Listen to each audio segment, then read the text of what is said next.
और क्या लगता है सर, लक्ष्मीनगर विधानसभा में क्या स्थिति है? देखिए, लक्ष्मीनगर विधानसभा क्षेत्र जो है, इसका विकास और इसका निर्माण कांग्रेस के कार्यकाल में हुआ। तत्कालीन हमारे केंद्रीय मंत्री रहे एच.के.एल. भगत जी के समय पे यहाँ पे कॉलोनियों को बचाने का कार्य हुआ, उनका निर्माण हुआ। खड़ंजी से लेके आज जो आप निर्माण देख रहे हैं, उसमें शीला दीक्षित जी की 15 साल की सरकार, और इस क्षेत्र से हमारे विधायक रहे और दिल्ली सरकार में मंत्री रहे डॉक्टर अशोक कुमार वालिया, उसका योगदान यहाँ भुलाया नहीं जा सकता। जिस प्रकार से अभी की स्थिति देखी जा रही है, कहा जा रहा है कि विकास जो है केजरीवाल सरकार कर रहे हैं, और महिलाएं खास तौर पे कह रही है कि हम लोग को फ्री की योजनाएं बड़ा लाभ मिल रहा है इसका। देखिए, मैं आपको बताऊं, दिल्ली के लोगों का सबसे बड़ा दुर्भाग्य ये है कि केंद्र में मोदी सरकार है और दिल्ली में केजरीवाल सरकार है दिल्ली में, और इन दोनों के पार्टों के बीच में दिल्ली की जनता पिस कर रह गई है।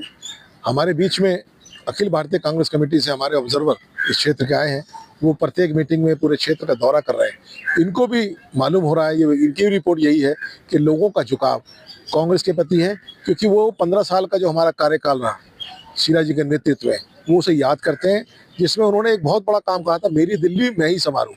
और आज क्या हो रहा है, पूरी उस दिल्ली को बिगाड़ा जाए, उसकी शक्ल को बिगाड़ दिया गया है। और जो काम शीला जी ने कराए थे, जो कार्यकाल कांग्रेस का था, उसमें जो कार्य हुए थे, निर्माण कार्य हुए, पुलों का निर्माण, सड़कों का निर्माण, गलियों का निर्माण, बिजली की सप्लाई, इन सब की वो सफेदी तक भी नहीं करा पा रहे जो कार्य हमारे कार्यकाल में हुए। तो मैं समझता हूँ, लोगों को कहते हैं ना कि एक मिसाल है, हमारे गुरुजी बैठे हैं साथ में, कि ये मिसाल है कि बादाम खाने से अकल नहीं आती, ठोकर खाने से अकल आती है। अब दिल्ली की जनता को ठोकर लग गई है।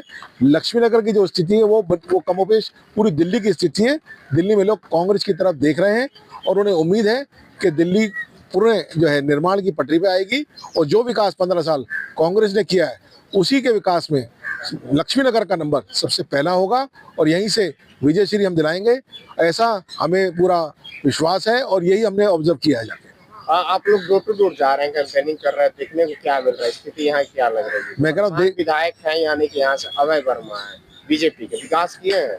देखिए, आपको मालूम है, अभय वर्मा भारतीय जनता पार्टी से हैं, और निगम पार्षद भी यहाँ पे भारतीय जनता पार्टी से हैं, और निगम में आपको मालूम है कि आपकी पार्टी है, आप पार्टी निगम में स्थापित है।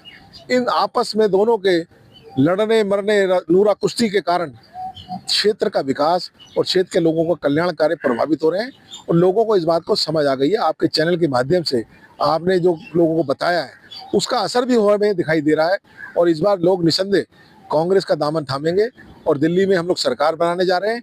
और जिसे कहते हैं ना, साइलेंट, एक बड़े, आप मैं कहूँगा बड़े चौंकाने वाले रिजल्ट दिल्ली में आने वाले हैं, क्योंकि लोगों ने देख लिया, फ्री का लॉलीपॉप देकर इस देश का, इस दिल्ली का गली मोहल्ले का निर्माण नहीं हो सकता। आप जाके देखिए, आपने कई चैनलों के माध्यम से आपने दिखाया भी है किस तरीके से गलियों का, सड़कों का, क्षेत्र का हाल हो गया है। लोग कहने को कहते हैं कि हम लक्ष्मीनगर रहते हैं, मगर आप जाइए, सीवर का ओवरफ्लो देखिए, पीने के पानी में दूषित जल मिल के आ रहा है, उसका हमें सेवन करना पड़ा है।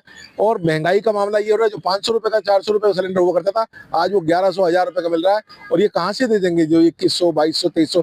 एक ये फ्री का जो सेल जो चल गई ना, सेल में आपको मालूम है कभी भी यह फायदा जनता का नहीं होता। जनता को काम चाहिए, कार्य चाहिए, और वो इतना स्वाभिमानी होता है कि फ्री में अगर कुछ करेंगे तो फ्री में कोई भी चीज़, आपको पता, माँ बाप बच्चों से शिक्षा देते हैं छोटे में कि कोई फ्री दे, कोई टॉफ़ी दे, कोई लॉलीपॉप दे, उसे नहीं लेना चाहिए। परंतु आज लोगों को समझ आ गया है कि दिल्ली के लोगों के साथ धोखा हुआ है, चाहे उसमें आप सरकार हो, चाहे केंद्र में मोदी सरकार हो, धर्म पे, जाति पे, क्षेत्र पे, और किस तरीके के उन्हें भेदभाव किया, संविधान को खतरे में डाल दिया। तो कोई भी सिस्टम है, अब लोगों को पता लग गया है कि ये लोग जो है केवल सत्ता लोलुपता की बात करते हैं। कांग्रेस हमेशा काम करके आई है, उसने काम किया है, चाहे वो सत्ता से बाहर हो या सत्ता से रही हो। आपने विकास की बात करी, जब हम लोग ग्राउंड पर घूम रहे हैं तो देखने को मिल रहा है कि इस समय सड़क का खुदाई हो रही है, नाले की खुदाई हो रही है, जब चुनाव सर पे है। देखिए, ये खुदाई और ये जो मामला मैं बता रहा हूँ ना, इनके पास केवल गड्ढे खोदे इन्होंने। दिल्ली की जनता के लिए गड्ढे खोद के ये दिखाना चाहते हैं कि हम कुछ कर रहे हैं, जबकि इनके पास है कुछ नहीं। इनको चुनाव के समय ही क्यों गड्ढे याद आते हैं? क्यों नहीं ये पूरे 5 साल काम करते? क्यों ही आखिरी 5वें साल में जब इलेक्शन आते हैं तब ये झूठे प्रलोभन देते हैं? ये जो भी स्कीम है, ये उन्होंने पहले जीतने के बाद क्यों नहीं करी? 2 साल था, 3 साल था, 4 साल था, इलेक्शन में केवल ये बरगलाने का काम करते हैं, और लोगों को बरगलाया नहीं जाना चाहिए। मैं अपील करता हूँ आपके चैनल के माध्यम से दिल्ली के लोगों को चेताना चाहता हूं कि ये वो फिर वही समय आ गया, ये आपको प्रलोभन देंगे, लालच देंगे, किसी भी रूप में हो सकता है वो, उससे बचें और कांग्रेस को वोट दें, कांग्रेस को समर्थन दें, राहुल गांधी के हाथ मजबूत करें, दिल्ली में कांग्रेस की सरकार लाएं, शीला सरकार लेके आए, जिसमें कि हमने जनता को भागीदारी थी, आरडब्ल्यू को भागीदारी थी, भागीदारी प्रथा शीला जी ने 15 साल में बनाई थी, जिससे इस दिल्ली का निर्माण हुआ था। परिचय दीजिए। मेरा नाम हरीश गोला एडवोकेट है। मैं दिल्ली प्रदेश कांग्रेस कमेटी में लीगल व ह्यूमन राइट डिपार्टमेंट का महासचिव हूं और एक मैं समझता हूं कि आपका जो चैनल है ये बधाई का पात्र है, जो आप ज्वलंत मुद्दे को लेकर क्षेत्र में जा जाकर जो है एक्चुअल रिपोर्ट ग्राउंड स्तर पर लोगों को प्रसारित कर रहे हैं। धन्यवाद। जय हिंद, जय भारत।